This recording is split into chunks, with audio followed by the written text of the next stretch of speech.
Puis le cours de Chassidut, Gder Mitzvotecha, Issur Achilat Gidan Haché, l'interdiction de manger le nerf sciatique, le Gidan Haché, comme on avait déjà expliqué la dernière fois. Donc on avait fait tout déjà un cours qui était la semaine dernière.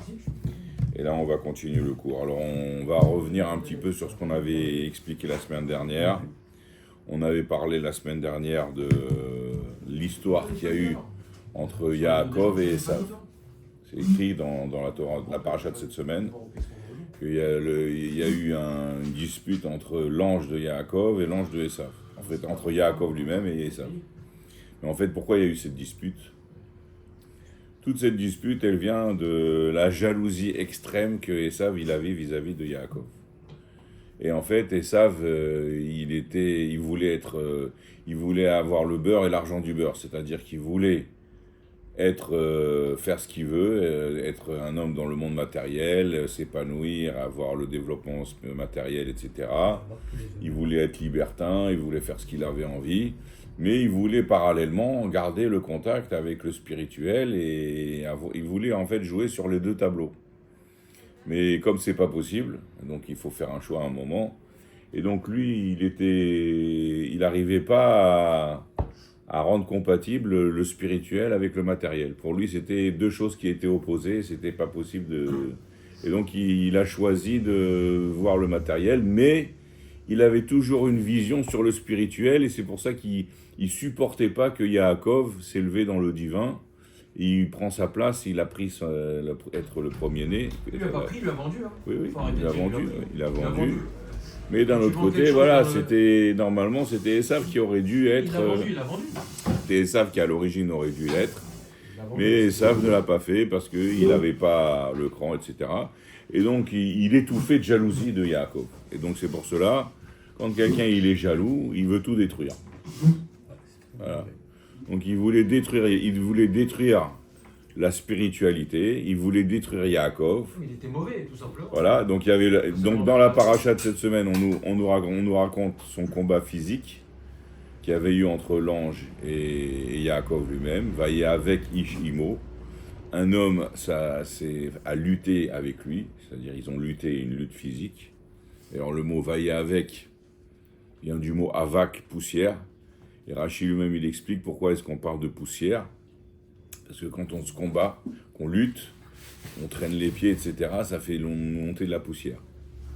Donc voilà. Donc il y a eu, dans la paracha de cette semaine, on nous raconte l'histoire de le combat acharné entre Yaakov et Esav. Et la Torah nous raconte, elle nous dit à la fin que le combat, l'ange de Esav n'arrivait pas à triompher de Yaakov. Et donc, comme il voyait qu'il n'arrivait pas à le triompher, alors il a blessé au niveau de la hanche, de la cuisse, le Gidan Haché, le nerf sciatique. Donc c'est à ce moment-là qu'il a blessé. Quand on dit il n'arrivait pas, mais il l'a blessé, c'est il aurait pu faire plus ou pas? Non, puisqu'il n'arrivait pas. C'est écrit dans le texte, Velo Yachollo. Il n'arrivait pas à faire plus. C'est-à-dire, en d'autres termes, il voulait l'atteindre dans son corps, mais il n'a pas réussi à l'atteindre dans son corps, il l'a atteint au niveau de la cuisse. D'accord ? Le corps, il était bien protégé, il savait bien faire les techniques de défense. Il était Krav Maga ou je ne sais pas. Et donc, il n'a pas réussi à l'atteindre et il a blessé au niveau de la cuisse. Et après, Yaakov, il était Tsoléa, il boitait sur sa cuisse, sur sa hanche. Et donc, on nous dit que il a blessé au niveau du nerf sciatique, voilà, le nerf sciatique, donc le Gidan Haché en hébreu. Et donc Yaakov, il était boiteux. Et après, on nous dit que... Qu'est-ce que ça veut dire il était boiteux ? Ça veut dire que... Après, on nous dit que le soleil a brillé sur lui et ça l'a guéri. Voilà, donc c'est ça, c'est l'histoire physique qui s'est passée dans la paracha de cette semaine. Mais nous, on avait introduit que en fait cette chose-là, c'est pas simplement un combat physique, de jalousie pour des choses physiques, c'est un combat spirituel au niveau des mondes spirituels, des sphères célestes, etc. Donc t'as une place là, si tu veux. T'as ton livre. Non, Menachem, il va partir. C'est sa place, Raoul. Bon, comme il veut, s'il veut se mettre là, il se met là. Moi, comme ça, il est moins serré. Je sais pas, comme il a envie. J'avais un papier, il a disparu. Aïe, aïe, aïe, aïe, aïe. Vas-y, c'est pas grave. Parce que là, il y a beaucoup de... Il y a des fruits, là, tu veux les enlever ou les mettre au milieu, là, je sais pas. Venez, on continue. C'est quoi faire? Vas-y, continue, t'arrêtes. Ok, on continue. Donc voilà, nous, on avait expliqué la semaine dernière, on avait fait tout un cours où on avait lu tous les enseignements qui étaient expliqués d'après la Kabbalah, n'est-ce pas? Qu'en fait, le combat qu'il y avait entre Yaakov et Esav, c'était un combat qui était dans le niveau des sphirotes, dans les mondes spirituels, au niveau des sphirotes, d'accord? Et on avait expliqué, quand on avait vu qu'il y avait deux versions. Il y avait l'explication du Pardes, je ne sais pas si vous vous rappelez, et il y avait l'explication de Rabbi Chaim Vital. Le Pardes, le livre Pardes, qui s'appelle Pardes, le verger, c'est un livre de Kabbalah qui a été écrit par Rabbi Moshe Cordovero. D'accord? Et l'autre livre, c'était le livre d'un élève qui a été écrit par l'élève du Harizal, le Rav Chaim Vital, qui s'appelle Ta'ameh HaMitzvot, les raisons des mitzvot. Donc dans Parashat Vayishlach, il explique ce combat-là qu'il y avait eu entre Yaakov et Esav au niveau des sphirotes. Alors on avait expliqué qu'au niveau des sphirotes, n'est-ce pas, les sphirotes, ça représente quoi? Ça représente tous les outils que Hachem il utilise pour créer le monde. D'accord? C'est écrit dans la Torah, Ki sheshet yamim, asa Hachem et Hashamayim vet haaretz. Ki sheshet yamim, car 6 jours, asa Hachem. Hachem il a fait. Et nous, on a l'habitude de traduire, car en 6 jours, Dieu il a créé le ciel, et Hashamayim vet haaretz, le ciel et la terre. Dieu, il a créé le ciel et la terre en 6 jours. C'est ça qu'on dit, oui. Comme on dit la guerre des 6 jours. Ouais. Pourquoi on dit la guerre des 6 jours? Parce que, comme pour la création du monde, ça s'est fait en 6 jours, eh ben, la guerre, elle a été résolue en 6 jours. Donc, ça, c'était la petite anecdote dans les années 67. Mais, pour en revenir à notre sujet, nous, dans la Torah, c'est écrit « Ki sheshet yamim ». C'est pas marqué « Ki be sheshet yamim ». Car en 6 jours. C'est marqué « Car Dieu, il a fait 6 jours ». Donc, sous-entendu que la création du monde commence d'abord par la création de 6 jours. Il y a la création des 6 jours. 6 jours, ça a une notion de temps, mais c'est aussi une notion d'espace. Et en fait, dans la Kabbalah, on explique que les 6 jours, 6 dévoilements, c'est 6 révélations. D'accord? 6 jours, c'est 6 révélations, 6 dévoilements. Et donc, 6 dévoilements, d'après la Kabbalah, il s'agit des 6 midot, 6 qualités, qui sont les créateurs des 6 jours de la semaine et de la réalité du monde. La réalité du monde a été créée en 6 jours. Et après on dit « Et Hashamayim ve'et haaretz ». En fait, les 6 jours représentent le ciel. Et la terre, ça représente la mida de Malchut, la qualité de la royauté, qui est la 7e qualité, qui est à part. Donc il y a 6 jours, et il y a d'ailleurs on voit là, dans la semaine, il y a les 6 jours de la semaine, et il y a le 7e jour qui est le Shabbat. Donc de la même manière dans les sphirotes, il y a les 6 midot, les 6 qualités, qui s'appellent Zeher Anpin, la petite face, ça s'appelle dans la Kabbalah, c'est de la Kabbalah, Zeher Anpin, la petite face, c'est les 6 midot. Et la 7e, qui est à part, c'est la mida de Malchut, c'est la qualité de la royauté. Et donc on nous explique dans la création du monde, que Dieu il a utilisé 6 outils qui lui permettent de créer le monde.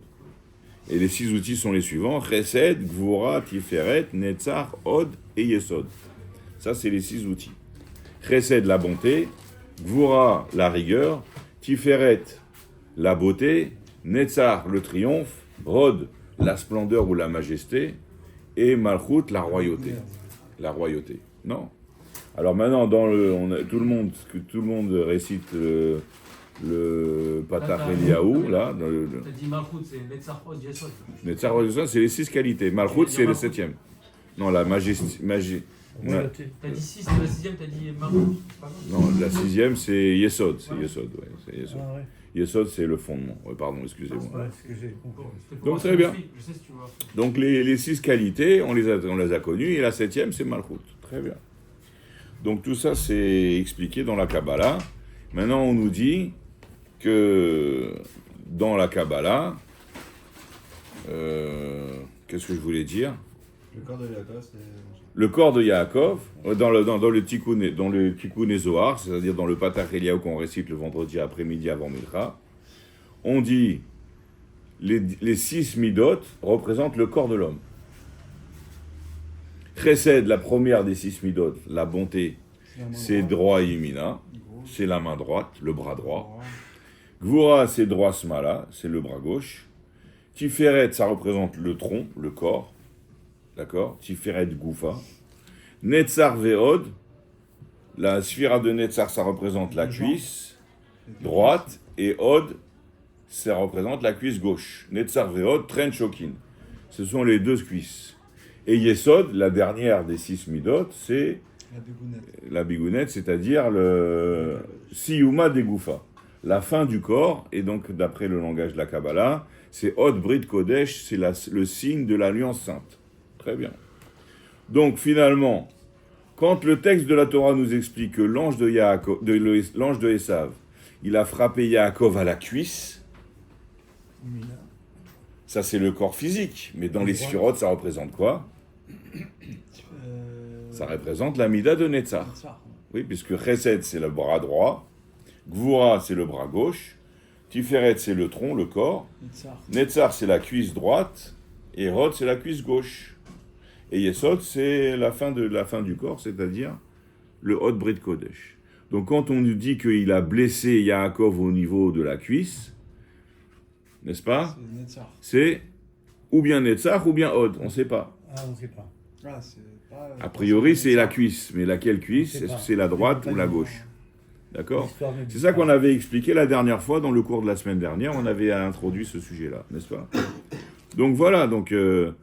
maintenant, qu'est-ce que ça représente spirituellement parlant, ces choses-là? Donc, d'après le Pardes, il nous explique qu'il y a une contradiction dans le Zohar. Parce que d'un côté, dans le Zohar, on nous dit c'est le Netzar, la mida de Netzar qui a été frappée, donc c'est la cuisse droite. Et après, dans un autre endroit dans le Zohar, on nous dit c'est le Hod qui a été frappé. C'est la cuisse gauche.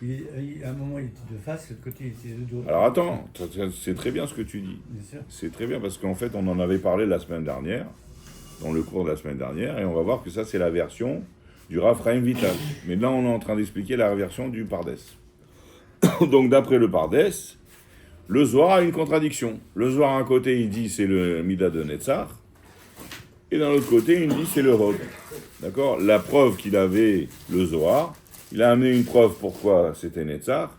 Après, il a amené une preuve pourquoi c'était Hod. C'était quoi la preuve pour Netzar?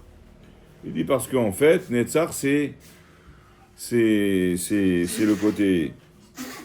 C'est marqué dans la Torah, Yericho, il a frappé sur sa hanche au singulier, et pas sur ses hanches. Donc de là, on voit que c'était un des deux. Et le Zohar, il affirme, et il dit c'était la cuisse droite. La cuisse droite. Yericho, ça veut dire sa cuisse droite. Et donc ça veut dire, non pas Yericho avec un chet, il ne faut pas confondre. Yarech avec un chaf et Yericho avec un het. C'est la ville de Jéricho, mais ça n'a rien à voir. C'est pas du tout la même orthographe. Okay. D'accord? C'est comme si tu dis, je sais pas moi. Or et or. Voilà, or et or, voilà, très bien, exactement. Donc il ne faut pas confondre l'orthographe des mots, c'est très important.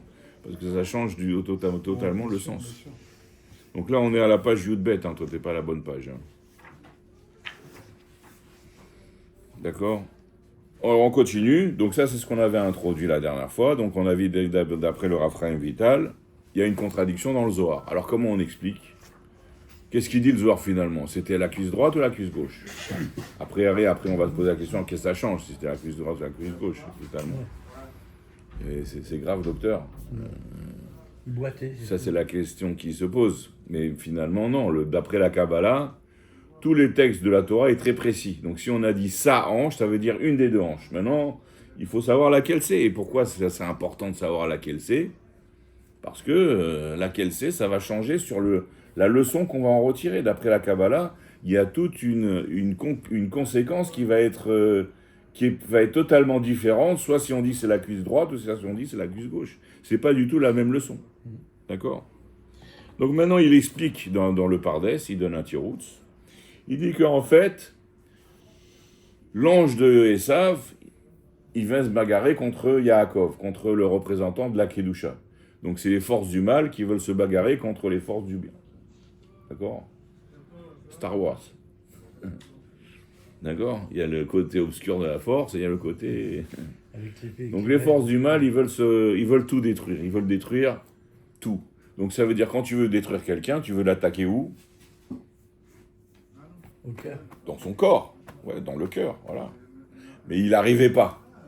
Ni le bras droit, ni le bras gauche, parce qu'il arrivait à se protéger, et le corps, il était protégé, donc il n'arrivait pas. Donc qu'est-ce qu'il a réussi à faire? Eh bien, ce qui dépasse du corps, c'est les cuisses. C'est en bas.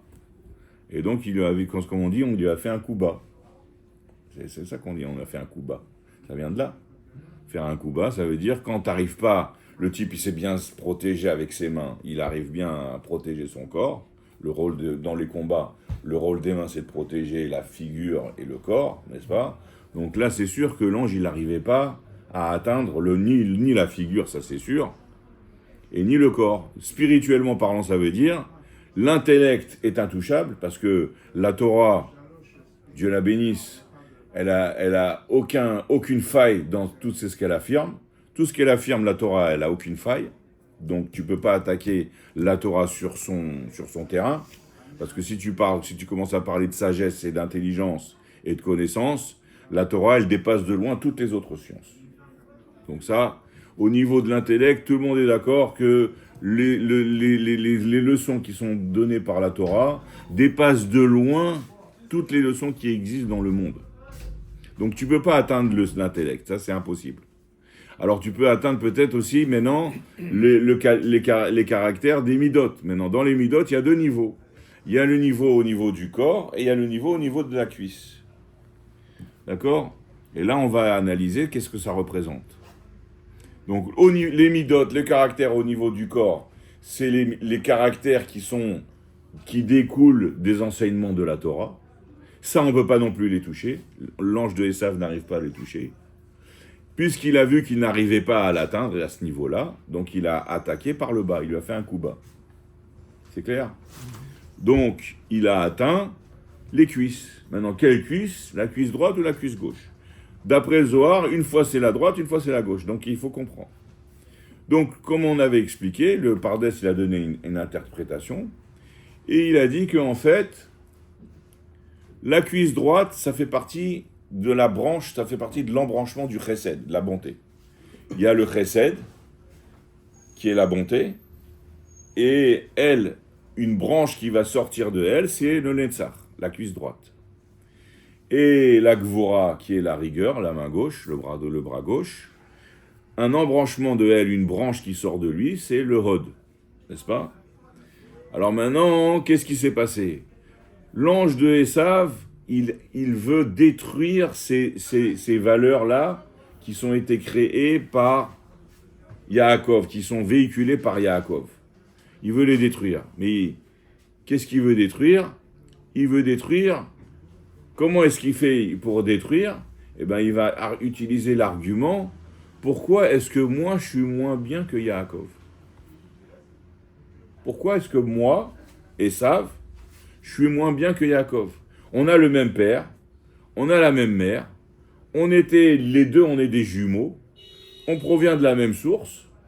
Pourquoi est-ce que moi je suis moins bien que lui?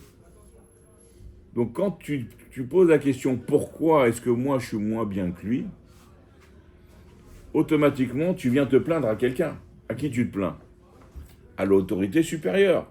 Que l'autorité supérieure, c'est elle qui a choisi que ça soit lui le représentant. Donc tu vas te plaindre à l'autorité supérieure et tu vas dire mais pourquoi lui il est mieux que moi? Moi je suis pareil, on est pareil. Et même comme on voit ultérieurement, dans la sortie d'Égypte, il y avait des accusations pour faire que les Béné Israël ne sortiraient pas d'Égypte. C'était quoi l'accusation? Tu vas frapper les Égyptiens, pourquoi? Parce que c'est des idolâtres. Mais les Béné Israël, ils ne sont pas des idolâtres aussi? Ils sont aussi des idolâtres. Ils avaient aussi adoré les idoles. Donc ceux-là, ils fautent et ceux-là, ils fautent. Pourquoi tu fais une distinction entre eux et eux? Donc tout ça, c'est des arguments qui, a priori, ont des pieds. C'est... Les Juifs, ils ne sont pas supérieurs aux autres. Ils n'ont rien de mieux. Pourquoi est-ce que Dieu, il a choisi le peuple d'Israël plus que les autres peuples? Le peuple élu. Pourquoi toi, Dieu, tu as choisi lui plus que moi? C'est pas juste. Ça, c'est l'argument de Esav. En appliquant cet argument, comment on dit, en exprimant cet argument, ça amène une accusation au ciel. On les réveille la rigueur. C'est logique. Quand tu as une dénonciation au fisc, n'est-ce pas? Même que c'est pas fondé, mais le fisc, il va dire merci monsieur, Il y a une recherche. on va faire une petite enquête. Donc, automatiquement, toute accusation réveille la rigueur. Donc la rigueur a été réveillée contre Yaakov par l'intermédiaire de Esav. Donc le combat, dans la Torah, il est décrit comme un combat physique, mais dans le spirituel, c'est un combat d'argumentation verbale. Pourquoi lui, il est mieux que moi? Ça, c'est le combat qu'il y a dans les mondes spirituels. C'est pas Esav qui s'est battu. Si, c'est Esav. C'est l'ange. Bon, alors l'ange de Esav, ça veut dire quoi? Esav lui-même. C'est le côté spirituel qu'il y a dans Esav. Ouais. Donc C'est effectivement. pas Esav physiquement. Donc eh ben oui, ben, c'est exactement ce que je suis en train de dire. Que le combat réel, c'était pas au niveau du physique. Bien que la Torah, elle décrit un combat physique. Oui. Mais en fait, le vrai combat, c'était pas au niveau du physique, c'était au niveau du spirituel. Pourquoi, toi, Dieu, tu vas choisir Yaakov plus que moi, Esav? Alors que Esav aussi, il avait des qualités. C'était un homme de terrain, il savait réaliser les choses. Tu as un problème physique, il va te le résoudre. D'ailleurs, on voit bien, hein. L'Europe et l'Amérique, c'est les pays les plus civilisés. Ils sont plus développés que tous. D'accord? Les universités allemandes, c'était le top de toutes les universités. Et l'ingénierie, etc., dans tous les niveaux, ils dépassent de loin tout le monde. Ils sont des hommes de terrain. Ils savent exactement qu'est-ce qu'il faut faire. Donc ils ont aussi des qualités. Et eux, ils font valoir leurs qualités en les comparant aux qualités du peuple d'Israël, qui a priori n'est pas forcément mieux. On n'est pas plus intelligent, on n'est pas plus... On a plus de On constate dans le résultat qu'effectivement il y en a plus. Mais ça ne veut pas dire qu'on est plus intelligent. Tu vois bien, regarde les hindous maintenant.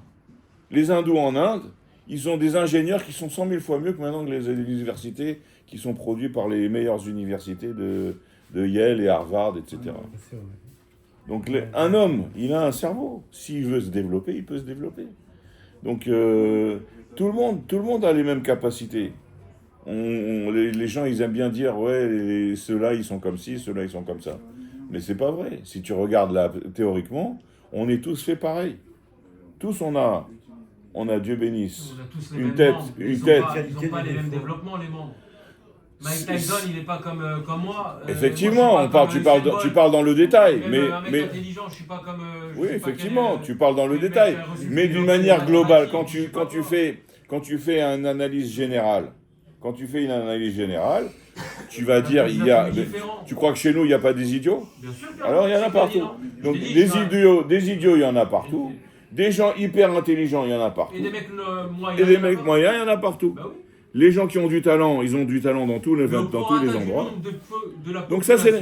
Ah non, mais c'est une réalité. On est 15 millions dans le monde. Quand tu prends les prix Nobel de mathématiques ou de je sais pas quoi, ou de physique ou de machin, on représente une majorité. C'est un résultat. Bah, c'est un résultat. Mais ça ne veut pas dire que ça n'existerait pas chez les autres.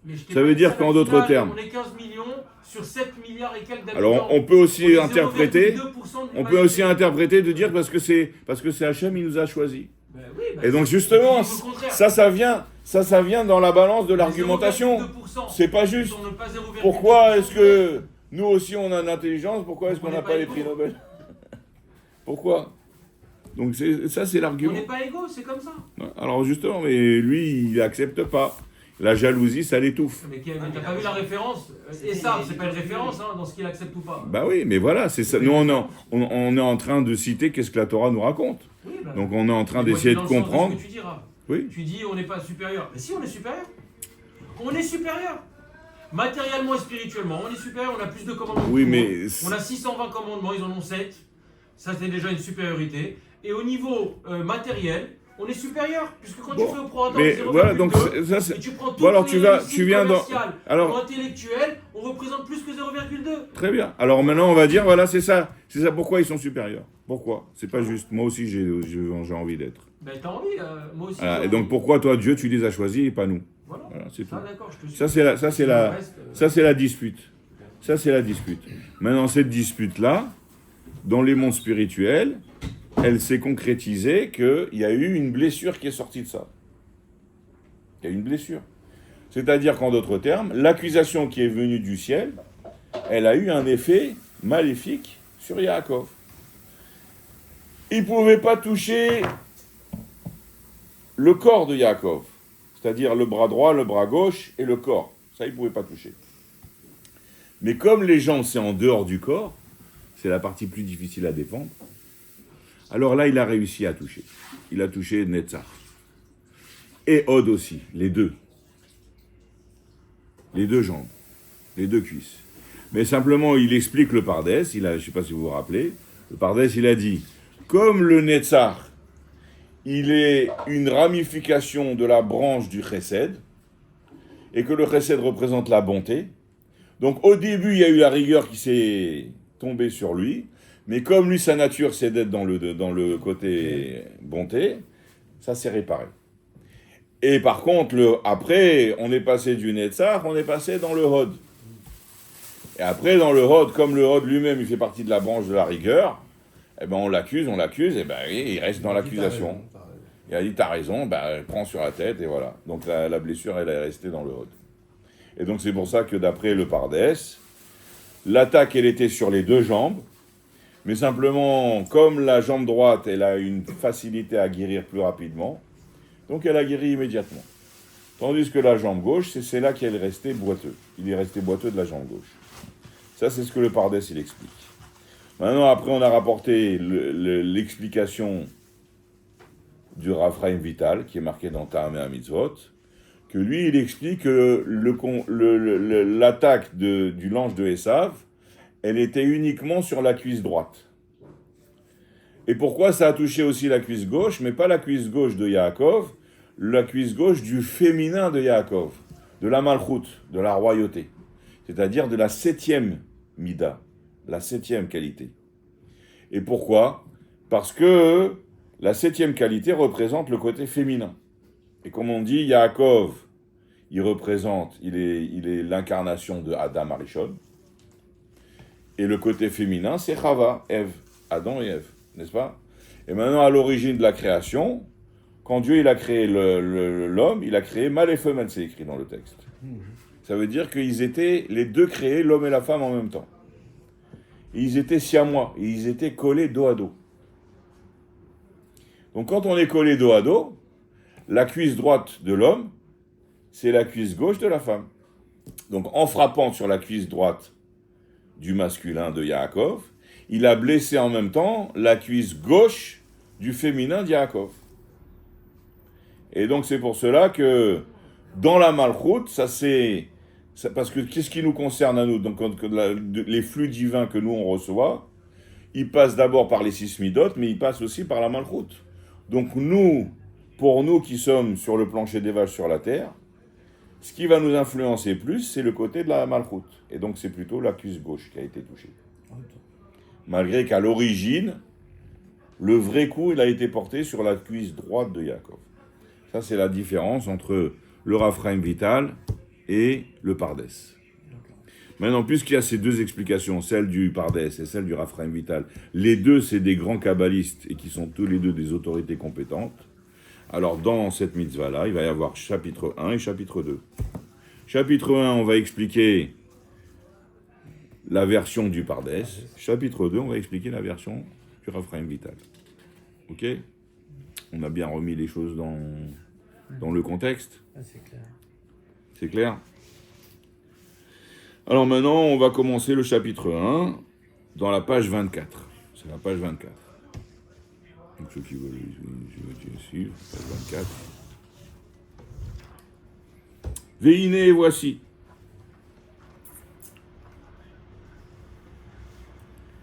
Biur Inyan Abgam, pour clarifier le sujet du Bgam, de la détérioration qui a été faite par l'intermédiaire de Yaakov. Ah oui, j'ai oublié aussi un petit détail très important, c'est que d'après la version du Zohar, d'après le Zohar, Netzach et Hod, ce sont les deux sphirotes, les deux forces célestes qui sont l'inspiration des prophètes.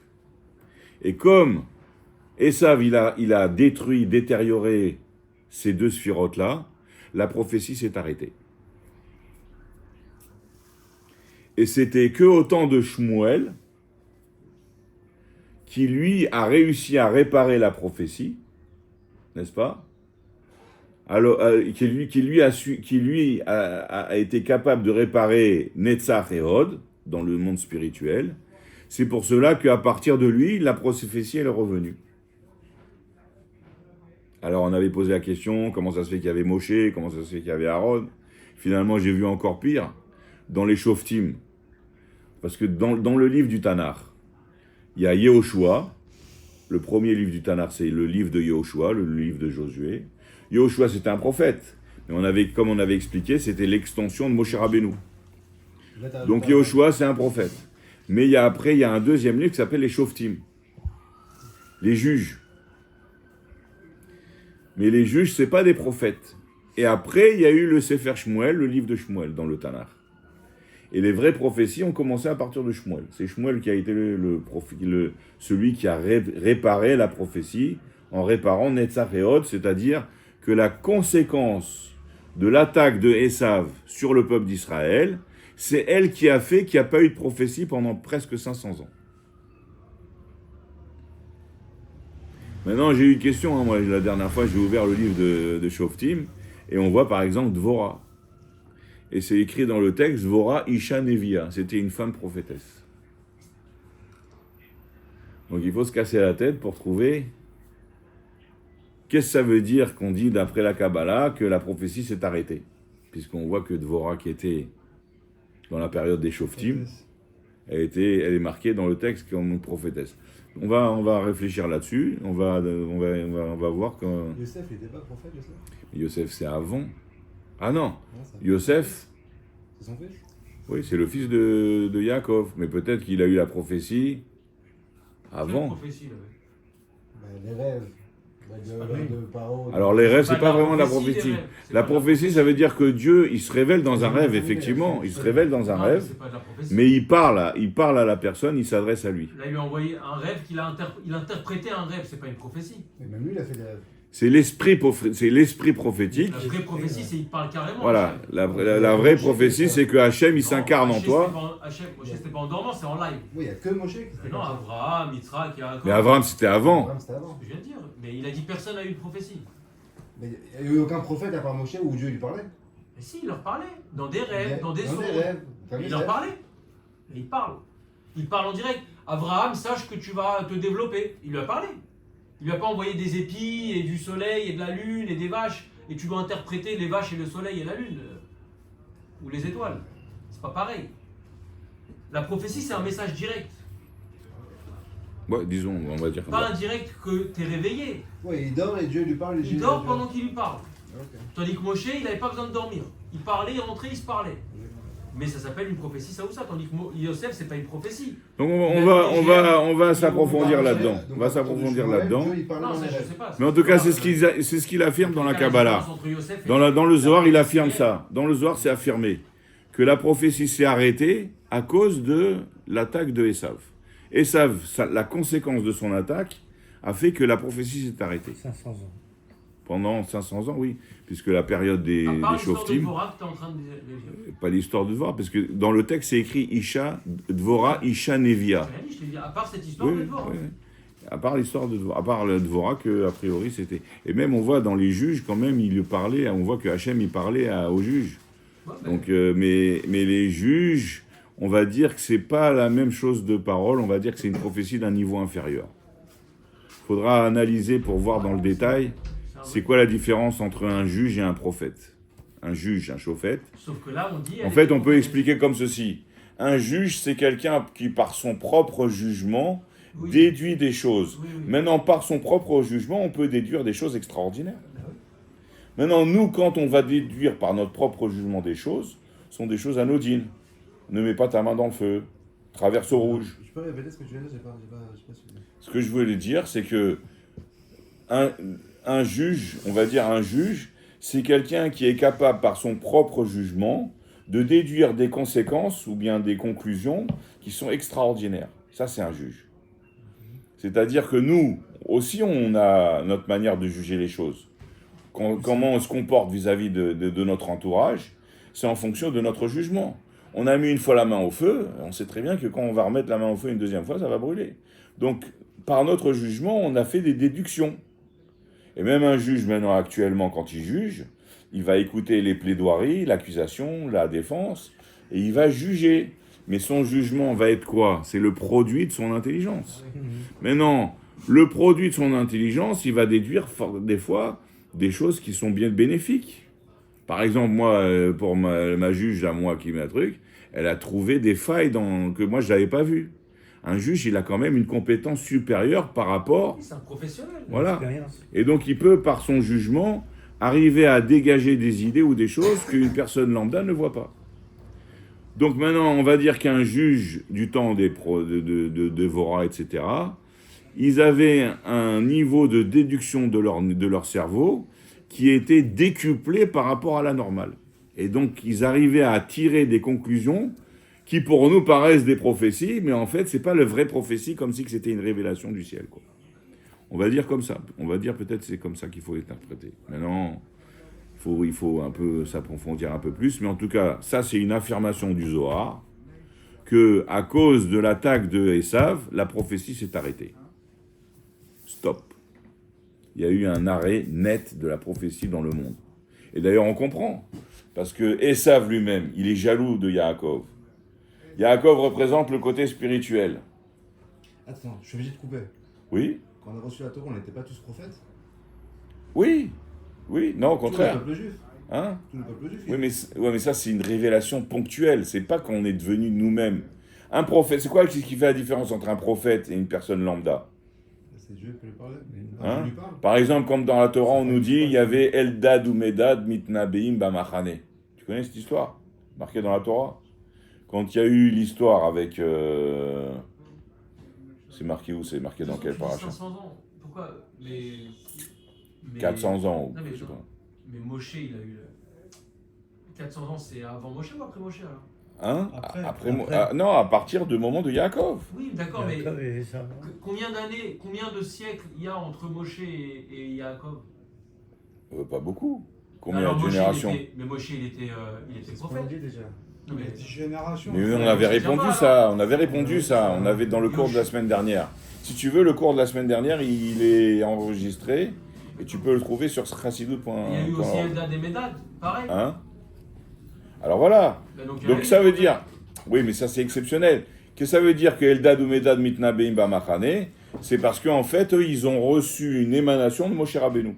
D'accord, comme le peuple juif au moment de la Torah. Mais c'est pas des prophètes. Voilà. Pas prophètes. Mais non, on va dire que Eldad ou Medad, c'était des prophètes parmi le reste du peuple d'Israël qui n'est pas considéré comme prophète.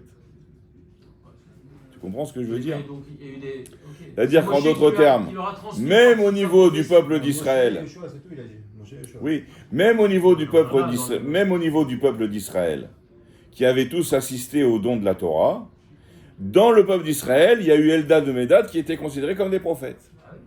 Donc ça veut dire que le reste du peuple d'Israël n'était pas considéré comme des prophètes. Ok. C'est-à-dire qu'ils ont- Donc on voit clair. Ils ont écouté Dieu pendant moins encore. Alors ils ont écouté Dieu. Le fait d'écouter Dieu, ça ne veut pas forcément dire que tu es un prophète. Parce que être un prophète, ça veut dire que c'est ton business, c'est ton métier. Ok. Tandis que là, c'est un truc ponctuel. On va expliquer Donc, comme ouais, ça. C'est quelqu'un qui dit il va se passer ça, ou il faut faire telle chose. Oui, il connaît comme on avait dit. On avait dit ça, on avait parlé de ça dans le cours de la semaine dernière, qu'un prophète, il connaît obligatoirement l'avenir. Bah oui, Tu peux pas le surprendre de lui mettre une gifle. c'est Monsieur Irma quoi. Et on avait donné la blague. Le type, il dit, moi, je prédis l'avenir. Et l'autre, il lui met une gifle. Et celle-là, tu l'avais vu venir. Donc voilà, c'est exactement ça. Un prophète, il va faire comme ça, avant que l'autre, il a mis la gifle. Parce qu'il sait que c'est maintenant. Allez, on continue. Donc maintenant, on était en train de dire ce point-là, qui est très important. c'est que la prophétie s'est arrêtée parce qu'on a dit la prophétie vient des deux midot de Netzach et de Hod. Parce que comme on avait expliqué d'une manière globale, toutes les sphirotes ont une influence sur le monde ici-bas, matériel. Et donc les sphirotes sont les outils divins que Dieu il utilise pour se révéler sur la terre, pour créer la terre et pour créer le ciel et la terre. D'accord ? Alors maintenant je commence à lire. Perek Aleph, chapitre 1. Veine, voici, Biur Inyan Abgam, pour clarifier le sujet de la détérioration qui s'est faite par l'intermédiaire de Esav. Kimoshinit Berle Beshem à Pardes, comme nous l'avons expliqué au nom du Pardes. Donc là maintenant on va expliquer la version du Pardes, n'est-ce pas ? Veyoto Benetzar Veot Davka, et que ce Bgam, cette détérioration, d'après le Pardes, elle s'est faite sur les deux midot de Netzar et de Hod. Yuvan Beagdim Trila Inyan Amidot Lemala. Ceci sera compris en introduisant préliminairement le sujet des midot, des qualités, les malas, tels que c'est en haut dans les mondes spirituels. Comme on a expliqué qu'en haut, il y a des qualités, des midot, des sphères, qui sont eux les outils que Hachem il utilise. Kikvar nidbaer etzlenu, nous avons déjà clarifié chez nous, c'est-à-dire dans notre livre, des mitzvahs de Piria Virivia, concernant la mitzvah de fructifier et de se reproduire, c'est la première des mitzvot, on l'a déjà étudié ici dans ce cours. Chez Atzmuto Yidbarer, que l'essence même d'Hachem, Dieu lui-même, c'est-à-dire l'essence d'Hachem, c'est-à-dire Dieu lui-même, Eno me'erer vesugamidot klal. Il n'est pas du tout comparable et pas du tout de la même catégorie des qualités. Du tout. Kema Amar, comme la parole du Zohar, Lav mikol inun midot iuklal. Dieu n'est pas du tout comparable avec aucune des qualités. Toutes les qualités, c'est une qualité et c'est un concept défini, et Dieu, par définition, il est indéfini. La bonté, c'est une qualité, la bonté divine, la bonté de Dieu, n'est-ce pas ? Mais la bonté, c'est pas Dieu. La rigueur divine, la rigueur, c'est un concept, mais la rigueur, c'est pas Dieu. Donc Dieu, il peut être bon, Dieu, il peut être rigoureux. Donc ça veut dire que Dieu, il s'habille à l'intérieur de qualités qu'il acquiert, qu'il a fabriquées, de concepts, que lui, il utilise et qui lui vont comme un gant. Mais Dieu lui-même, il n'y a aucun moyen de savoir qui c'est. Dieu n'a pas de qualité, il n'a pas de défaut. Dieu, il est indéfini. Il est infini, ça veut dire quoi, infini ? Indéfini, indéfinissable. Tu ne peux pas donner aucune qualité sur Dieu. Dès que tu dis il est comme ci ou il est comme ça, c'est plus Dieu. C'est déjà Dieu tel qu'il s'est habillé dans un concept. Ok ? Donc on a déjà expliqué ce sujet-là, que Dieu il est au-dessus de toutes les midotes. Il n'a rien à voir avec les qualités. Et d'ailleurs, comme on avait expliqué, les midotes, c'est elle la source de l'existence du monde. Donc le monde, pour exister, il a besoin de Dieu pour exister. Mais Dieu, il a besoin de personne pour exister. Il existe tout seul, par essence même. Ok ? Donc, Lav Mikol Midot Iuklal. Dieu n'est pas du tout défini par aucune qualité. Chez Afilu HaChochma, dans les 10 qualités, la première, c'est la Chochma, la sagesse. C'est la première des 10 qualités, la sagesse Chochma. Donc, c'est la plus haute, la sagesse. Reshit Aishtal Shelut, c'est le commencement de l'enchaînement des mondes. Ikeasi Agashmiut Mamash. Par rapport à Dieu lui-même, c'est considéré comme une action. Ça veut dire que c'est la partie la plus basse qui puisse exister. La Chokhmah, Oui. Même la Chokhmah qui pour nous, c'est la base. c'est le top, début. c'est le top, le summum, c'est le début, comme tu as dit. Le Reshit Aishtal Shelut, le commencement de l'enchaînement des mondes. C'est-à-dire que ça commence d'abord par la Chokhmah. Donc la première révélation qu'on a, la plus magnifique, c'est la Chokhmah. Eh bien, par rapport à Dieu, c'est déjà considéré comme une descente très basse.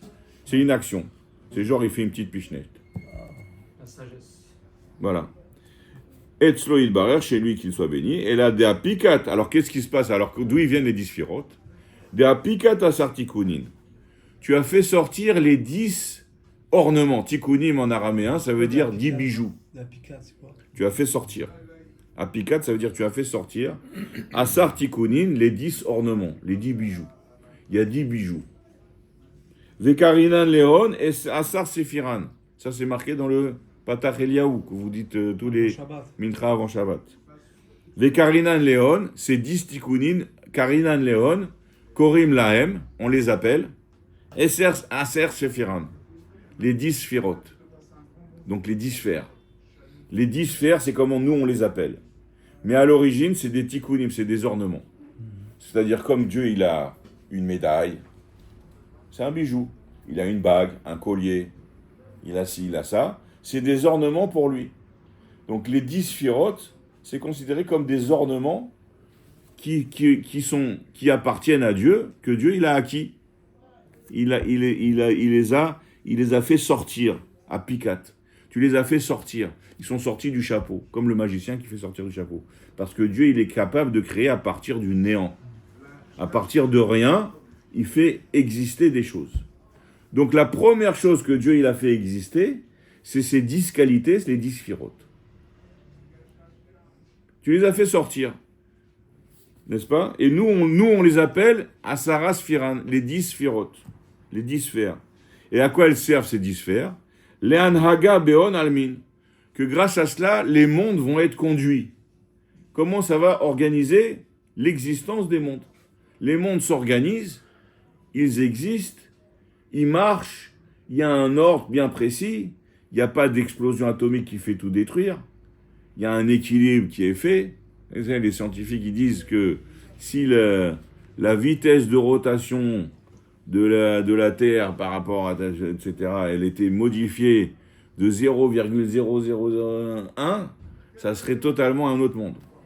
Alors ça devrait se passer. Hein? Comme ça, Eh bien pourtant, voilà, on voit que c'est tellement précis au milliardième de seconde, et pourtant ça se maintient depuis des centaines et des centaines et des milliers d'années. Donc on voit bien que le monde, il n'est pas créé comme ça. C'est Stam, il y a une chorma, il y a une sagesse qui est derrière. C'est un équilibre incroyable. Et donc, même l'univers entier, etc., tout ce qui existe sur la Terre, c'est pensé, c'est réfléchi, c'est organisé, c'est précis, il y a un céder, c'est ordonné. C'est comme tu vois une usine avec des machines qui font tout créer automatiquement, tu ne peux pas dire que ça s'est fait comme ça. C'est un truc de malade. Donc, exactement ça. Les Anhaga Be'on Almin. Comment ça marche tout ça? Ben, d'après la Kabbalah, c'est tout simple. Dieu, il a créé 10 outils. Et c'est ces 10 outils-là qui font marcher tout l'univers. Toute la création. Ve'anhaga Azot, et cette conduite-là, ou alidé shehu idbaer meir baem. Qu'est-ce qui fait que le monde, il se conduit comme il se conduit? C'est parce que c'est l'énergie d'Hachem qui s'habille dedans. Si maintenant ces 10 outils-là, Hachem, il ne s'habillait pas dedans, ben c'est mort. C'est Zeranpin et Chabad. Oui, les 10 sphirotes. Chochma, Bina, Da'at, Zeranpin. Non, Zeranpin, ce n'est pas les 7, c'est les 6. Pardon, Malchut Et Malchut, voilà. On va voir. Donc, si Hachem ne s'habillait pas à l'intérieur des 10 sphirotes, oui, c'est bon, tout ce que tu dis. Si Hachem ne s'habillait pas à l'intérieur des 10 sphirotes, les 10 sphirotes, ça serait comme des outils morts. Comme on avait donné l'exemple la dernière fois, une voiture qui ne marche pas. Tu as les kélim, tu as la batterie, tu as le moteur, tu as l'alternateur, tu as les roues, tu as le volant, tu as ci, tu as ça. Mais il y a un problème, la voiture ne démarre pas. Ça ne marche pas. Mais j'arrive pas à comprendre. Donc quand ça ne marche pas, qu'est-ce qui se passe? Eh ben, l'outil en lui-même se détériore. La voiture qui ne fonctionne pas pendant pas mal de temps, après pour la faire remarcher, c'est beaucoup plus compliqué. Question? La sphira de Malchut, c'est la première, en même temps c'est la dernière. Pas la première? Pourquoi tu dis c'est la première? C'est Chochma la première. Non, mais au-dessus, il n'y a pas Malchut. Non? Pourquoi tu dis ça? Malchut, donc c'est pas la plus haute et la plus basse en même temps? Ça c'est expliqué dans d'autres endroits, mais c'est pas le sujet du cours, là, ça n'a rien à voir. Mais la Malchut, c'est la dernière des 10 sphirotes. C'est la dernière. Donc on continue. Donc, comment est-ce que les sphirotes, elles marchent? C'est par le fait que Hachem, il est clair dedans. Besod, Iou, Vechayoé, Vegarmo Echad. Par un secret qui est compréhensible que par Hachem, qu'on dit Iou, Vechayoé, lui et son énergie, lui et sa lumière, son énergie qui provient d'Hachem. Iou, Vegarmoé, lui et ses eaux. C'est quoi les eaux? c'est la structure en dur, c'est-à-dire les kelim, les réceptacles. Chad, ils font qu'un. C'est-à-dire qu'en fait, il s'opère une symbiose entre Hachem lui-même et les kelim qu'il a créés. C'est comme tu disais, un exosquelette, que c'est toi qui rentres dedans, et tu te fonds avec ça, comme dans le masque, là, tu sais, le film The Mask. Le masque, il le met sur la tête, et puis ça se colle à lui, et puis tout ce qu'il y a dans le masque, eh ben, ça rentre dans lui, et lui, après, de l'extérieur, il ne se comporte qu'en fonction du masque. T'as compris? C'est-à-dire, en d'autres termes, les sphirotes, c'est des outils que Hachem il a créés, mais qu'il n'y a que lui qui peut utiliser. Ils sont à sa taille et ils sont en symbiose avec lui. Il n'y a que lui qui peut s'habiller dedans, et en s'habillant dedans, c'est comme ça qu'il fonctionne. Toi, tu essayes de t'habiller dedans, ça ne va pas rentrer, ça ne marchera pas. Un gant. Hein?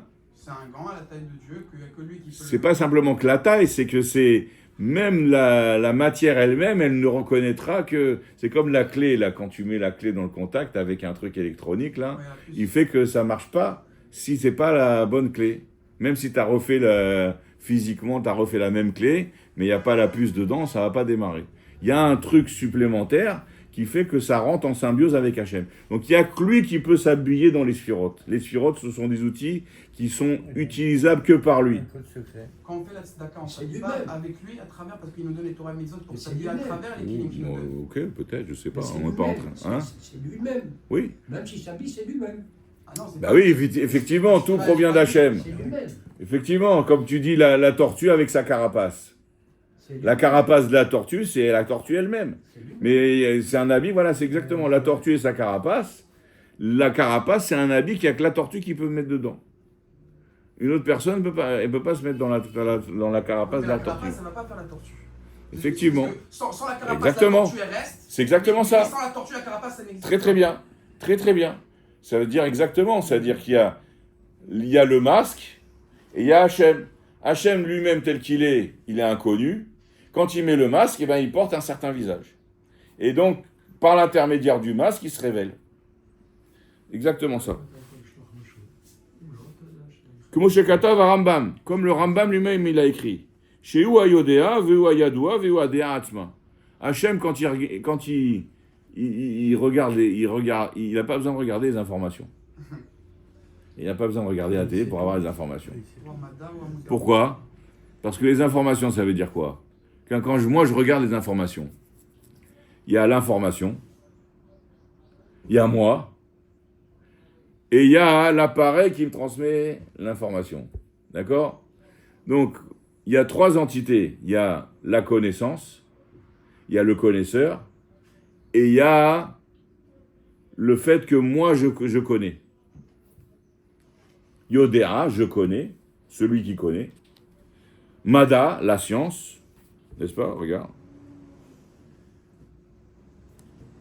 Yodéa, Yadoua, la chose qui est connue.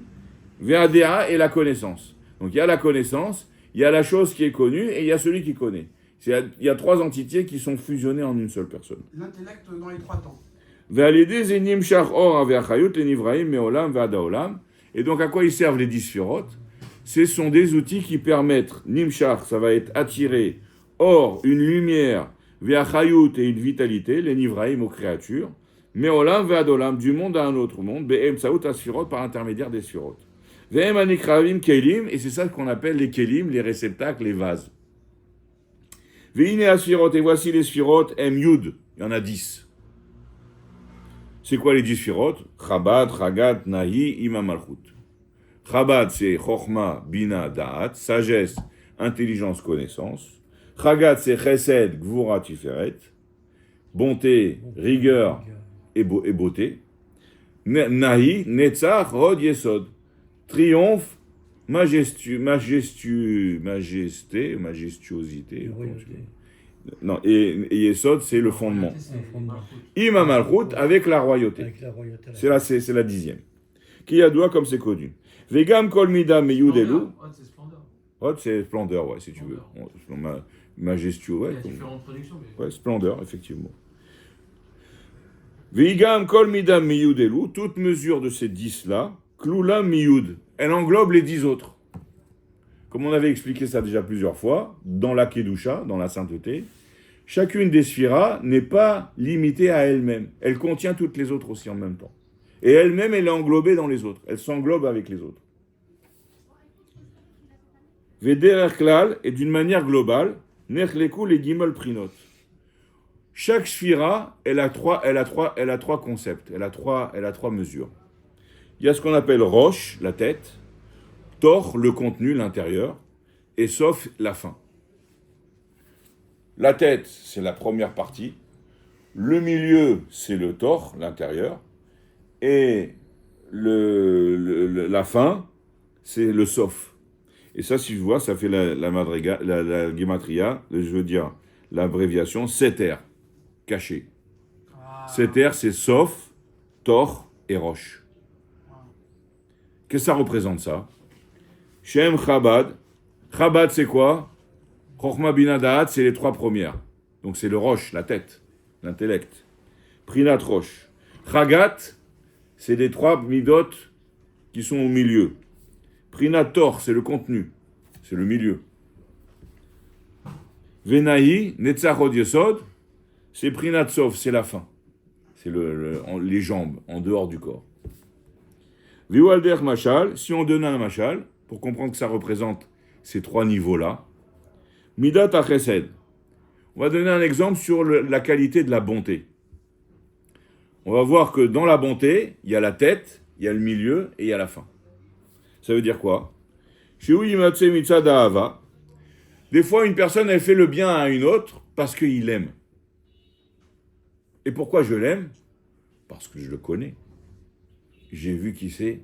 C'est quelqu'un d'extraordinaire. J'ai envie de lui donner. J'ai envie de lui faire du bien. Donc, la bonté ici, elle est motivée par une connaissance. Mitzad Ahava chez Ohev les Zulato. Il aime son prochain. Ahava ipni miuto chez l'auto achesed. Donc, l'amour, c'est l'intérieur de la bonté. La bonté, c'est l'acte en lui-même. C'est pas l'acte en lui-même. C'est le fait de vouloir faire du bien. Mais cette volonté-là n'est que le résultat de quelque chose qui est plus à l'intérieur, qui est l'intelligence et la connaissance de cette personne-là. Et donc, qui a motivé l'amour que j'ai vis-à-vis de cette personne-là. Je l'aime. Donc, à partir du moment où je l'aime, je finis, à partir du moment où je l'aime, ça, c'est le moteur qui va être à l'intérieur de ma bonté. Question? Ça veut dire, en résumé, si on a bien compris, ça veut dire qu'admettons, dans une prina, admettons, on va prendre Chesed. Voilà. Dans Chesed, pour constituer réellement un vrai Chesed, parce que des fois on peut faire du bien, des fois on veut faire du bien. Alors on y arrive. En rigueur. Si tu me laisses continuer, tout ce que tu es en train de dire, on va le voir dans les détails ici. Il y a plusieurs étapes dans le Chesed. Il y a un premier niveau de Chesed qui est motivé par l'amour. Par le Chabad. L'amour, elle vient de le Chabad, parce que pour avoir un sentiment d'amour vis-à-vis de quelqu'un, il faut le connaître. Si j'ai jamais connu cette personne, je peux pas l'aimer. Donc, on y arrive, j'y arrive. Mais Dieu, c'est pas une personne, c'est Dieu. Dieu, on ne le connaît pas. On y arrive. Toutes les questions vont être répondues à la fin. Donc, l'amour est l'intériorité de cette bonté-là. Chez Shoféa les Zulato, qui va prodiguer à son prochain. Qui ici, bateau, c'est la cause qui va entraîner la bonté. Vénikret, et donc cet amour-là, elle est appelée Mouchin chez la Chesed, le cerveau de la bonté.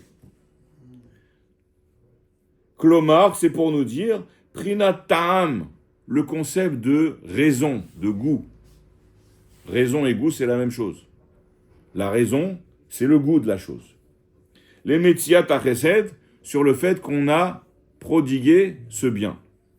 I'ahava, c'est l'amour. Aba'a me'eze ta'ana sichlit.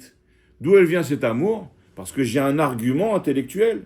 Je connais cette personne-là, j'ai vu qu'est-ce qu'il a fait, j'ai vu qu'est-ce qu'il est, j'ai vu sa famille, j'ai vu qui c'est, j'ai vu ça, j'ai vu ce qu'il fait, c'est un homme extraordinaire. Venikra Chabad shebe Chesed, et ça c'est ce qu'on appelle le Chabad qu'il y a dans Chesed. D'accord? Qui est la tête? Le roche. Vers chesed atzmo. Maintenant, il peut y avoir que dans mon cœur, je ressens la qualité de bonté, sans avoir besoin de raison. Je connais pas les gens, mais moi, dans mon cœur, je ressens un besoin d'aimer. Je suis quelqu'un qui a le chesed à l'intérieur de moi. C'est ma qualité. Donc là, je vais exprimer ma bonté sans avoir de raison intellectuelle. C'est uniquement pour épancher mon besoin intérieur de faire du bien. Je lis dans les mots. Chaque juif, là. Ve'achesed atzmo, la bonté en elle-même, chez où à vitour, chez la hashpa'a, qui est le fait de lâcher quelque chose, je vais donner quelque chose et de prodiguer quelque chose, ou prinat chesed shebe chesed, le fait de donner sans raison, ça c'est le chesed qu'il y a dans chesed. C'est la bonté pour la bonté, parce que je suis un mec bien. Abraham, il était comme ça. Voilà, exactement. Chez où maout midat chesed, c'est la définition de la qualité de bonté. Je suis bon parce que je suis bon. Kemo chez Anouroïm, comme nous voyons, chez Imatse, chez lo mitzad ahava vetahana. Ça peut se trouver chez des gens sans avoir aucune raison et sans avoir aucun amour. Je fais le bien aux petits Africains. Même sans reconnaître. Parce que je suis quelqu'un de bien. Et moi, j'aime bien faire du bien autour de moi. Alors, les Africains, je ne les connais pas. Ça ne m'intéresse pas de savoir qui ils sont. Je préfère les petits. Mais moi, j'aime bien leur faire du Les grands, bien. d'ailleurs. Voilà. Qui gam chez Eno Oavo, parce que même que je l'aime pas, je le connais pas. Ve'enlo ikarut imoklal, et j'ai aucune connaissance vis-à-vis de lui. Yashpialo ravtov mitzad maut teviut rasdo. Il va lui prodiguer une multiplication de biens. On va lui donner plein. Parce que c'est la maout de sa tiviaout, de sa nature. De rasdo, de sa bonté. Les vater betivo, d'être quelqu'un qui est vatran. Je donne. Michelo, tout ce qui lui appartient. Kemo shematzinu be Avram Avinu ala shalom. Et cette chose-là, nous l'avons trouvée chez Avram Avinu, sur lui soit la paix. Chez Nathan Mamon, verav tov, gam le haravaim. Il donnait de l'argent et beaucoup de choses bonnes pour les Arabes. Alors que les Arabes, à l'époque, c'était des idolâtres. L'inverse de ce que Abraham il prêchait. Abraham, lui, c'était le combat contre les idolâtres, puisqu'il s'est même battu avec son père. Vous connaissez l'histoire avec son père. Il a mis du couscous sur la grande idole, et il a cassé toutes les autres idoles. Il a dit, c'est la grande idole les idoles sont bagarrées pour prendre le couscous, et la grande idole, elle a cassé tous les autres. D'accord ? Parce que lui, il était contre les idoles. Il était pour la reconnaissance du Dieu unique, le monothéisme, Abraham. Et pourtant, les Arabes de l'époque, c'était tous des idolâtres. C'était une manière peut-être de les attirer ou de les transformer. Alors oui, peut-être, mais en tout cas, on voit quoi ? On voit que Abraham lui-même, il était malade quand il n'avait pas d'invité. Pourquoi ? Agam shebevada ilo haya oev otam klal. Bien que d'une manière certaine, Abraham, il n'aimait pas les Arabes de l'époque. Mais non. Vezoi madrega hashenit shebe midot. Et ça, c'est un deuxième niveau qu'il y a dans les midot, le fait de faire le bien pour le bien. Donc ça, c'est le chesed shebe chesed. Maintenant, on arrive au troisième niveau qui est le sof. Madriga ashlishit, c'est quoi le troisième niveau ? Il y a un ikra netzach, c'est ce qu'on appelle le triomphe. Anaf chesed, qui est une ramification de la branche du bien. C'est-à-dire quoi ? C'est pas le bien lui-même, mais c'est quelque chose qui provient du bien et c'est un niveau inférieur. Comment c'est possible ? Ve'ainyan est le sujet. Qui n'est car voici, bébé prinot à chesed, anal, dans les deux qualités de chesed qu'on a mentionnées plus haut, le chesed qui est motivé par l'intellect ou le chesed qui est motivé par le cœur. Imatse baem ha'ara pnimiut anefesh. Dans l'action du chesed, va éclairer l'intériorité de l'âme. Ou bien l'amour, l'intellect, la compréhension, ou bien le fait que c'est mon cœur qui me parle. Donc c'est mon intériorité. Veu ata'anoug, c'est quoi l'intériorité de l'âme ? C'est le plaisir. Et le plaisir, c'est la chose la plus intérieure qu'il y a dans l'âme. Ça me fait plaisir. Chez Titaneg, un Nefesh Mishef Azou, l'âme, elle a un plaisir de fait du prodiguer. En Tsaïch Lomar Beprinata Aleph, on n'a même pas besoin de dire dans le premier cas, c'est-à-dire le chesed, qui est motivé par l'amour et le sechel, Bechesed Sheimatse Mitzada Ahava, quand on aime quelqu'un et qu'on lui a donné quelque chose, alors là, le plaisir qu'on en ressort, c'est décuplé. Vers sechel, chez Ikar Gilou Yata'anu, que l'essentiel du dévoilement du plaisir, ou Besechel, ça se fait dans l'intellect. À Samour Vekarovlo, puisque dans les sphirotes, il y a un ordre. Le Ta'anouk, c'est au-dessus de tout. Donc, qui est-ce qui est le plus proche du Ta'anouk? C'est le cerveau, l'intellect. Ve'aliado Yumshar Bebinda'i, et par l'intermédiaire du Sechel, le Ta'anouk va être attiré dans cette qualité. Et la gamme Beprinata Bet, même dans le niveau numéro 2, c'est-à-dire le Chesed qu'il y a dans le Chesed, c'est quand même l'intérieur, c'est dans le cœur. Be'etzem Midat Avitour, dans le fait qu'on va donner, parce qu'on aime bien donner. Amout Ba, qui est ancré dans la nature, Bélève dans le cœur. Imatseone grave, on trouve aussi un plaisir intense. Les gens qui ont le besoin de donner, ils ont un plaisir intense en donnant, même qu'ils ne connaissent pas les gens.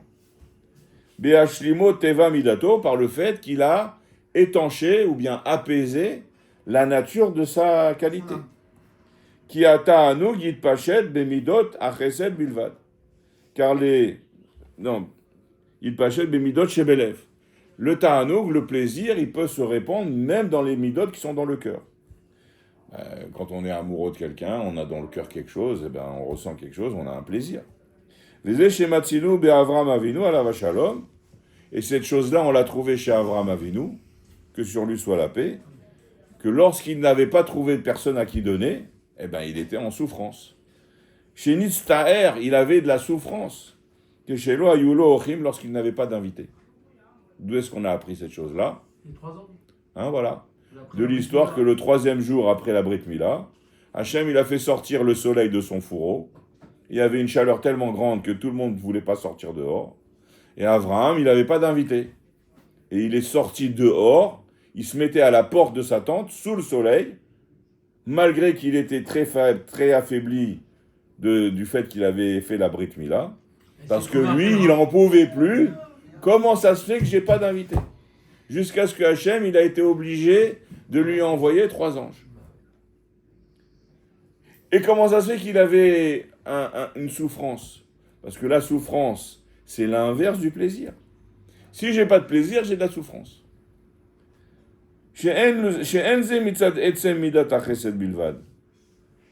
C'est pas simplement qu'il a la qualité de bonté. La qualité de chesed, c'est lorsque je vois un pauvre, alors là j'ai envie de lui donner.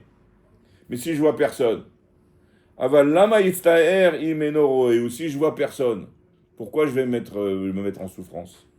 Elle a seulement chez Zéo Mitzadatanug. La raison pourquoi je suis en souffrance, c'est parce que j'ai pas de plaisir. À partir du moment où j'ai pas de plaisir, je me dis, alors à quoi bon vivre? Et donc je suis en souffrance par le fait que j'ai un manque de plaisir. C'est pas plus grand de le faire par Chez raison. Mitlabesh, Excusez-moi, c'est pas plus grand de le faire par raison que par plaisir. On n'est pas en train de savoir qui est-ce qui est plus grand. On explique différents scénarios qui peuvent exister dans la vie d'une personne. Il y a le bien qui est motivé par l'amour, le chesed, qui est dans le roche, la tête. Il y a le chesed qui est motivé par le cœur. Et on voit que dans les deux, soit celui-là ou soit celui-là, va s'habiller le koach hata'anug, le koach du plaisir. Chez Bemilat HaChesed, Bioto Yotze les Poel, par le fait qu'il va l'exprimer concrètement, ça va lui amener un plaisir. Ou que chez Tetse les Poel, et lorsque ça ne sort pas en concret, Yechaser Haonek va manquer le plaisir. Ou Mechamato Yavo Hatzahar, et à cause de cela viendra la souffrance. Chez Ouipur Haonek, c'est l'inverse du plaisir. Avaliesh, Prinat Shlishit, mais il existe un 3e niveau.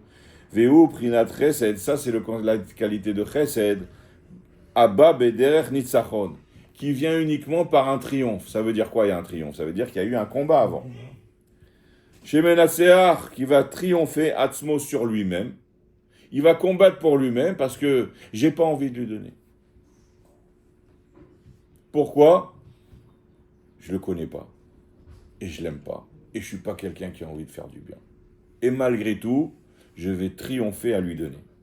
Veomed al nafsho, je vais me tenir sur mon âme, liot mevater, de lui donner quand même, agam shen belibo kolkar levater, bien que dans mon cœur, je ressens pas vraiment l'envie de lui donner.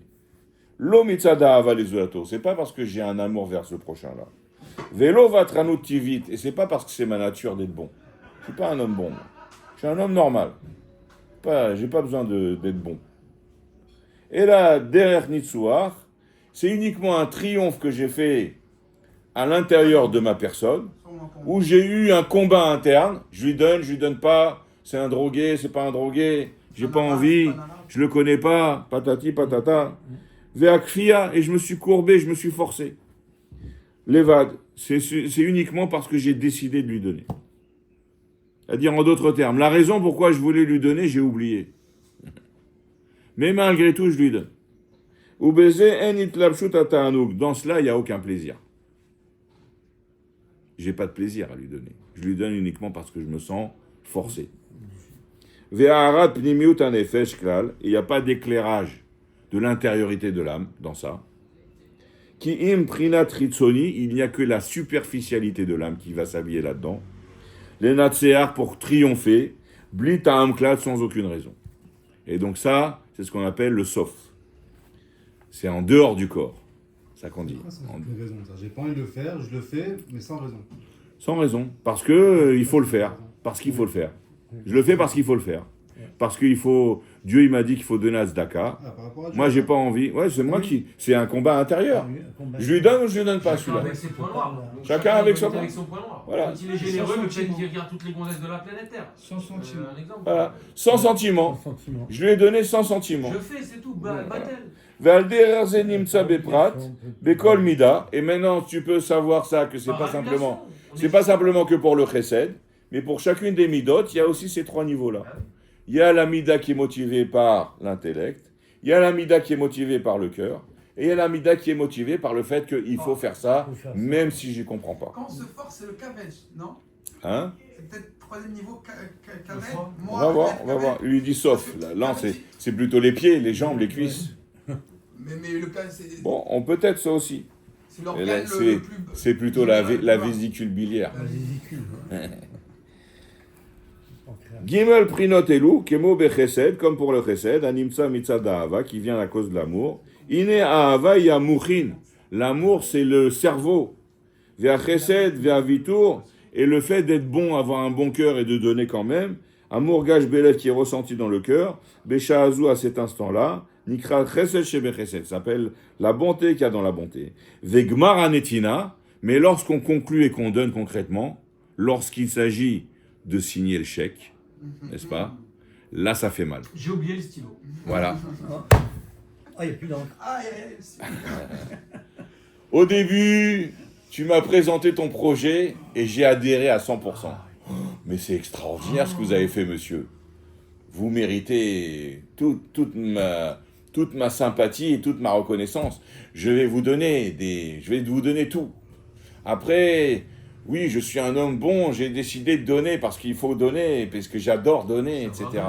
Puis après, quand il s'agit de donner, vous irez voir ma secrétaire. Et la secrétaire a dit, ouais, c'est à quel sujet? Vous voulez quoi? Ah oui, là, il faut que j'aille rechercher dans les dossiers, savoir si on a transmis l'information. Ça met le froid. Et donc là, il faut... Et après, on l'appelle en plein moment d'une réunion. Mais vous savez bien que je suis en plein moment d'une réunion maintenant. C'est pas le moment de me déranger. Donc, rappelez-moi plus tard. Car... Mais le monsieur, vous rappelez pas, vous aviez dit... Tatati. Oui, bon, d'accord. Allez, signez-lui, parce que là, maintenant, j'ai pas le temps, là. C'est ce que je faisais, moi, quand j'avais des secrétaires à la fin qui voulaient jamais me passer. Donc, Vegmar Anetina, Veyadav, Bepoel Mamash, la conclusion du don avec ses mains concrètement, She'en Baem Itlapshut Ata'anuk, sur ça, il n'y a pas le plaisir qui s'habille, ou un Netzach Shebe Chesed, c'est le triomphe qu'il y a dans Chesed. Ve'aklal, et maintenant le principe général global qui ressort de tout ça, chez Prinat Netzach ou Asiya Bepoel Mamash, c'est le fait que comment est-ce qu'on fait passer les midotes dans l'action. Ah, ouais. C'est lorsqu'il s'agit de bouger. Il y a plein de gens, ils te racontent plein d'histoires, de dire c'est merveilleux, c'est une merveille, la philosophie, on va t'expliquer pourquoi, et il faut, c'est bien d'être comme ça, et patati et patata. Mais après, maintenant, on dit, maintenant, il faut donner pour de vrai. Faut passer à l'action. Qui donne? Puis d'après, tu as un grand silence. Un vide. Shiu Prinat Chetsoniut Ve'achoranim, ça c'est la partie superficielle et la partie du dos. Ve'anim Shalmisé, et tout ça c'est pour une personne particulière.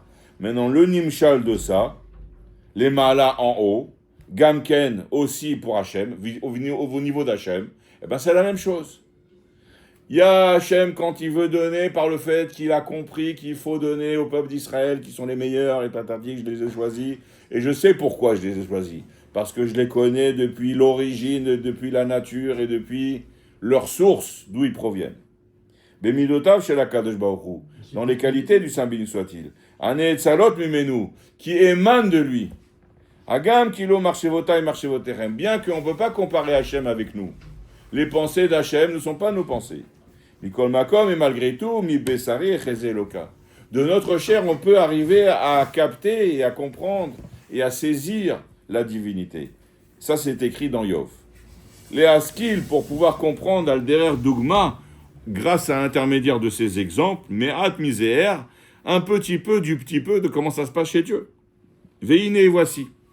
Midat Rasdo chez la Kadosh Baruch Hu, la qualité de bonté qui existe chez le Saint béni soit-il, les Achayot Olamot pour faire vivre les mondes, Venivraim, et pour faire vivre les créatures, que nous on est des petits riens du tout. Rabim, des nombreuses créatures multipliées, les Entachlit sans aucune fin, il y a des milliards et des milliards de créatures. Yeshba Gimel Prinot Halal, eh bien, le processus chez Hachem, pour chaque créature, ça passe par ces trois concepts-là. Viu Amuchin Shel HaChesed, il y a d'abord le cerveau de la bonté. Viu Prinat HaChochma, c'est la sagesse. Amit la Beshet Bo, qui va s'habiller dans la Chesed. Shiu Atam Shel HaChesed, c'est ça la raison et le goût du chesed. Ve'ashpa azot et le goût de cette prodigation. Ve'tachlita et son but final. Sheu Kede, pour quelle raison Hachem il a envie de prodiguer du bien à nous? Sheu Kede, trois raisons il va donner. Kede liot lo dira betartonim. Premièrement parce que Hachem il veut avoir une résidence dans les mondes inférieurs. Et donc comment ça peut se faire? Uniquement par l'intermédiaire des Neshamot Israël qui descendent sur la terre, c'est eux qui vont en Afghanistan en plusieurs tours. D'accord? C'est eux qui vont se dépatouiller pour aller combattre l'ennemi. Donc Hachem, il veut avoir une résidence en bas, dans le monde inférieur, et il nous envoie en nous. Donc puisqu'il nous envoie à nous, vous êtes nos soldats, donc moi Hachem, allez, je vous donne. Vous méritez. Vous êtes mes soldats. Vekayotse, Sheikaimu Tariag Mitzvot. Et aussi, deuxième chose, pour accomplir les 613 mitzvot, les Hamshir Itlapshut Aorot Bekelim. Deuxième raison, c'est pour faire que les lumières, l'énergie de Dieu va s'habiller dans les Kelim. Kedek Shiyakiru Anivraim Gidulato Yidbarech. Letov Lahem Kolayamim. Et aussi, une troisième raison, c'est pour que Dieu se fasse connaître sur la terre. S'il n'y avait pas le peuple d'Israël sur la terre, personne n'aurait connu Dieu. Chacun, il aurait vaqué à ses occupations, à manger des sandwichs au jambon. D'accord? Et courir après les plaisirs matériels. Donc c'est ça la différence entre Esav et Yaakov. Esav, c'est quelqu'un qui court après les filles, qui court après le matériel. Et le peuple d'Israël, c'est quelqu'un qui a décidé... Ça veut pas dire que chez les Juifs, il n'y en a pas qui courent après les filles, qui courent après le matériel. Il y en a plein aussi comme ça. Mais il existe cette qualité aussi chez nous. Tandis que chez les autres, on parle de Esav. Chez les autres comme Esav, il n'y a pas. Il y a une coupure entre lui et Hachem. Il a pris sa kippa et l'a jeté. Voilà. Je n'en veux pas. Il a qu'à mettre une mérite. Il est à Chochma Azot. Donc ça, ces trois raisons-là, c'est la motivation intellectuelle de Hachem, pourquoi il veut nous donner. Il est à Chochma Azot, cette sagesse-là, l'Iota Pnimiota Chesed, c'est l'intériorité de la bonté. Ve'ashpa'a, et le fait de prodiguer. Ve'sibato, et c'est sa cause. Nikra Mouchin Shelo, Ça s'appelle le cerveau qu'il y a dans ce chesed. Ve'etzem ha-chesed ve'atov hazeh ou prinat shenit. Maintenant, après, il y a aussi le fait que Hachem, il est bon. Alors, comme il est bon, il aime bien les jambons. Les jambons. Et comme les Juifs, c'est des jambons, alors il leur donne. Mais Dieu, il est pas bon. Si, Dieu, il a créé la bonté. il a créé la bonté, mais une fois qu'il s'habille à l'intérieur de la bonté, il se met en symbiose avec la bonté, comme le masque. Oui, mais il peut. Oui, Il se met en symbiose. C'est ça, Hachem, il peut être à 100% un homme bon, mais il peut être aussi à 100% un homme cruel. Quand il a décidé de s'habiller dans la bonté, il devient la crème de la crème. Mais quand il a décidé de s'habiller dans la rigueur, il devient Auschwitz. Et techniquement, comment ça se passe? Et Hachem, il est capable des deux. Chesed. Mais Non. quand Hachem, il s'habille à 100%. C'est-à-dire que c'est la force d'Hachem à décupler à 100% qui s'habille à l'intérieur de la Mida. Comme on avait expliqué, les Midot de Hachem, ce sont des kélim, des réceptacles, des outils que Hachem il utilise et il s'unit avec ça. Donc il fait ce qu'il veut quand il veut, quoi. Il n'a pas de bon, pas de mauvais, il fait ce qu'il Oui, veut. mais de base, il est rien, genre. non. De base, il est. Donc maintenant, le Etzem HaChesed, il y a après le deuxième niveau, l'essence même de la bonté, sans intellect, sans connaître, sans raison. Ve'atov hazeh, c'est uniquement, c'est Prinat Shenit, c'est le concept numéro 2.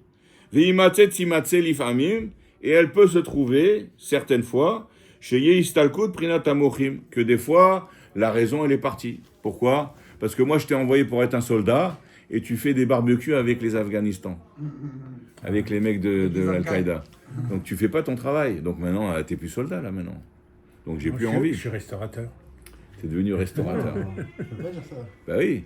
Et donc les mochines, la raison pourquoi je t'aimais, elle est partie. Oui. Puisque Donc, maintenant, Ça veut dire. maintenant tu deviens l'ami des ennemis. Donc je sais pas ce que tu fais maintenant. Et pourtant il faut que je te donne, puisque tu es américain quand même. Donc il faut que je te donne aussi le matos. Alors Mechamat et Zobgam, à cause qu'il y a eu un bgam, qui t'a fait une détérioration dans ta manière, dans ta mission, dans ta manière de te comporter. Nous les Juifs, des fois on se comporte pas exactement comme il devrait. Est-ce qu'on est vraiment... Oui, mais par rapport à Dieu. Au début, Dieu, il t'a envoyé au casse-pipe, et il a vu que toi, tu étais un homme courageux, je suis à vos ordres, mon commandant. Et j'y vais, et je suis motivé, et tu vas voir, je vais leur mettre, on va triompher. Ayez confiance en moi, vous pouvez investir dans moi. Ouais, sur lui, j'investis. Et après, une fois que tu es là-bas sur place, c'est pas ça. C'est pas ça.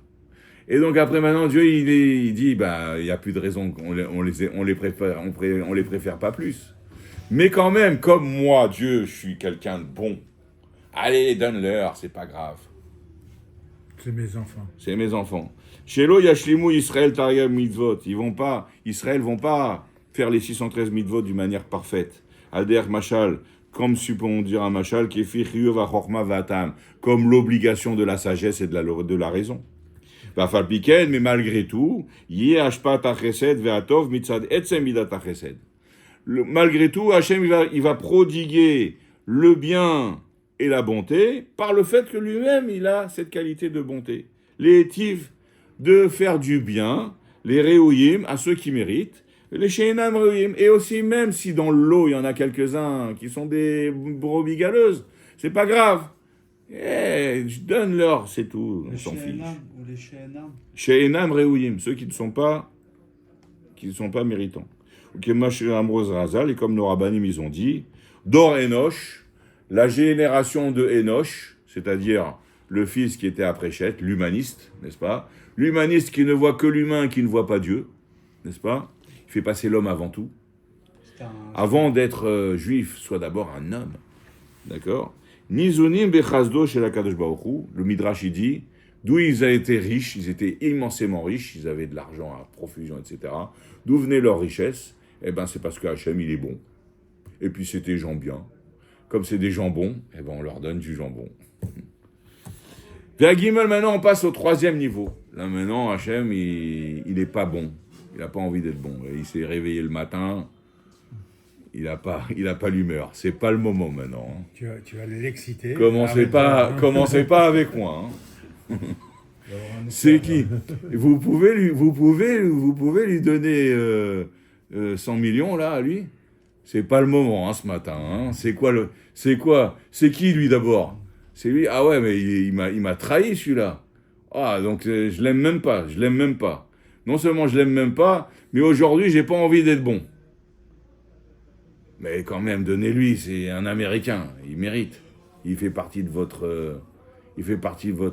Squadra. Voilà, ça fait partie d'eux.